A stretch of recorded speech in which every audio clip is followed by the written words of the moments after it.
मित्रों, जैसा कि आप सभी जानते हैं कि महाभारत को हिंदू धर्म के सबसे पवित्र धर्म ग्रंथों में से एक है, जिसमें महाभारत युद्ध से लेकर उसके सभी पात्रों का चरित्र चित्रण भी विस्तार से किया गया है।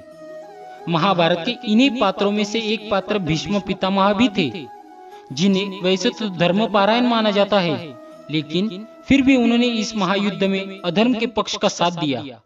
उन्होंने ऐसा क्यों किया, यह भीष्म पितामह ने खुद ही बताया था। परंतु हम आज जानेंगे भीष्म पितामह के जीवन से जुड़ा वो सबसे बड़ा रहस्य, जिसे जानने समझने के लिए हर महाभारत पढ़ने वाले की जिज्ञासा सबसे ज्यादा रहती है। आखिर धर्म पर चलने वाले इस महान योद्धा को बाणों की शैया पर ऐसी दुखद मृत्यु क्यों हुई, क्यों करना पड़ा भीष्म को 18 दिनों तक बाणों की शैया पर अपनी मुक्ति का इंतजार। तो चलिए जानते हैं हमारी इस खास वीडियो में। नमस्कार दोस्तों, मैं अथर्व तिवारी आप सभी के सामने पुनः एक बार उपस्थित हूँ एक और नई कहानी लेकर। तो चलिए शुरू करते हैं। महाभारत में वर्णित कथा के अनुसार युद्ध के 10वें दिन ही भीष्म पितामह अर्जुन के हाथों बाणों की शैया पर पहुंच गए थे। युद्ध कई दिनों तक और चलता रहा, लेकिन भीष्म घायल अवस्था में ही उसी तरह बाणों पर बने रहे। फिर युद्ध समाप्ति के 10 दिन बाद पांडवों से श्री कृष्ण पितामह भीष्म से आशीर्वाद लेने पहुंचे। श्री कृष्ण को देख भीष्म पितामह ने उनसे पूछा, हे वासुदेव, कृपया कर मुझे बताइए कि मेरे कौन से कर्म का फल है जो मैं इस तरह 18 दिनों से बाणों की शैया पर पड़ा हुआ हूँ।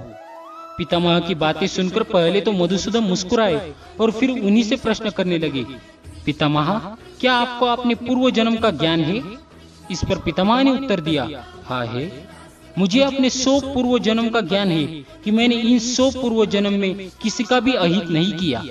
यह सुनकर श्री कृष्ण फिर मुस्कुराए और बोले, पितामह, आपने सही कहा है, 100 जन्मों में आपने कभी भी किसी को कष्ट नहीं दिया, लेकिन 101वें पूर्व जन्म में जो आपको याद नहीं, इस जन्म की तरह ही आपने भी तभी एक राजवंश में जन्म लिया था। उस जन्म में जब आप एक युवराज थे, तब एक बार आप शिकार खेलकर जंगल से निकल रहे थे, तभी आपके घोड़े के अग्रभाग पर एक करकंटा वृक्ष के नीचे से गिरा।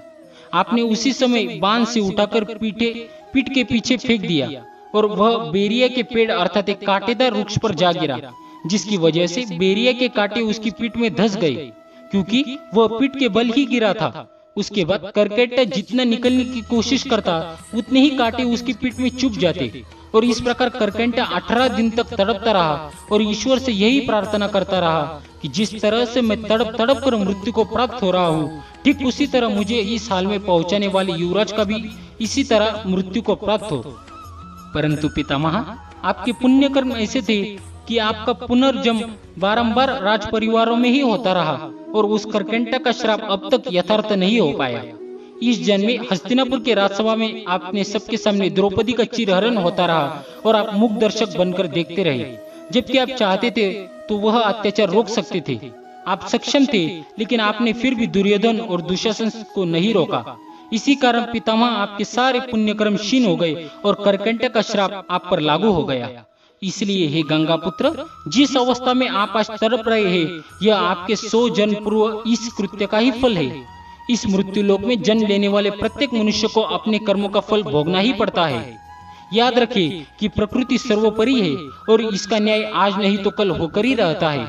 इसलिए पृथ्वी पर निवास करने वाले प्रत्येक प्राणी व जीव जंतु को जो भी भोगना पड़ता है, वो उसे अपने ही कर्मों अनुसार मिलता है।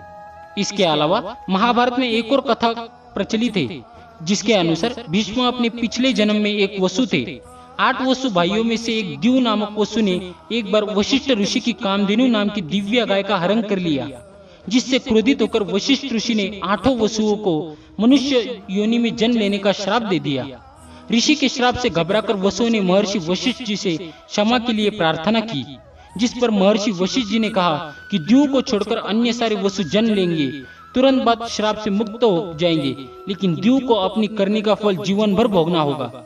इसी द्यू ने अपने अगले जन्म में गंगा की कोख से देवव्रत के रूप में जन्म लिया और देवव्रत ही आगे चलकर अपनी भीषण प्रतिज्ञा के कारण भीष्म कहलाए। ऐसा माना जाता है कि प्रतिज्ञा लेने के बाद भीष्म ने हस्तिनापुर की गद्दी पर कुरुवंश का शासन बरकरार रखने के लिए कई तरह के अपराध किए थे, जो शासन के लिए तो आवश्यक थे, परंतु धर्मपरायण भीष्म पितामह के चरित्र के अनुरूप कदापि नहीं थे। उदाहरण के तौर पर सत्यवती के कहने पर ही भीष्म ने काशी नरेश की 3 पुत्रियां अम्बा, अम्बालिका और अंबिका का अपहरण किया था। बाद में अम्बा को छोड़कर अम्बालिका और अंबिका का विवाह उन्होंने सत्यवती के पुत्र विचित्रवीर्य से करवा दिया था। गांधारी और उनके पिता सुबल की इच्छा के विरुद्ध भीष्म ने धृतराष्ट्र का विवाह गांधारी से करवाया था। इसके बाद गांधारी ने अपने नेत्रों पर कपड़ों की पट्टी बांध ली थी। तो मित्रों, उम्मीद करता हूँ कि अब आप जान ही गए होंगे कि भीष्म पितामह को बाणों की शैया पर ऐसी मृत्यु क्यों मिली। उम्मीद है आपको आज की हमारी ये कथा पसंद आई होगी। यदि पसंद आई हो तो वीडियो को लाइक और शेयर कर दीजिए एवं कमेंट में लिख दीजिए जय श्री कृष्णा।